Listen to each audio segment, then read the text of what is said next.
Here is a Nissan Qashqai. Let's go ahead and open up the hatch.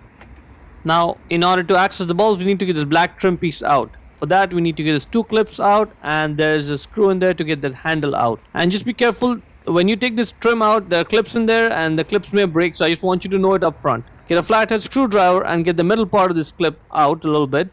Then just grab it and get the entire clip out. Repeat the process for the other one. Now let's get a Phillips head screwdriver, and let's get that one screw out. The handle should just come right out. Now we'll start from this edge. Get the flathead screwdriver.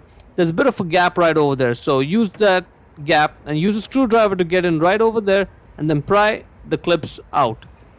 Be patient with this. It's going to take a few seconds. It may seem like it's going to break, but it won't. Just stay at it. Repeat the process from the other side. Get these clips loose from here as well. And now you can just grab onto the entire trim and just pull it down, and it'll come out. There you go. Now if there's any clips that fell off, this is how they go back in.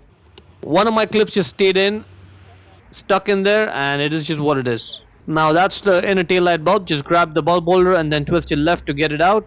And now it comes. To get the bulb out, just grab the bulb and pull it out straight.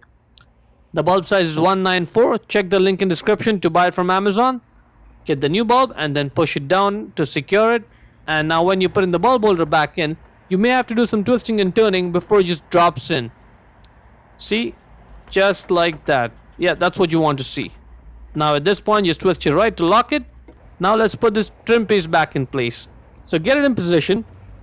The important thing is to just get the whole thing in position properly. And then we'll lightly start tapping it. So just tap it from one side. Okay, couple of clips are in. Now you can go around the rest of the trim and tap it, tap it, tap it. That's going to get all the clips back in place. There you go. Be patient with this. It's going to take a few seconds, but that is now looking good. Now let's get the clip. Make sure the middle part of the clip is pulled out. Get it in that hole there. Push the middle part in to secure it. Repeat the process for the other clip. Let's get the handle. Let's get the screw with the screwdriver. Let's get it in there and then just twist it right to tighten it. We put those clips in. We put that handle screw in. We tap this trim piece in, and that is pretty much it. Hope you found it useful. Before we go, let me give a quick shout out to Naya Motors Inc. for letting us use the car today to film the videos. They are a used car dealer here in Ottawa, Canada. Check out the link in the description for their entire inventory.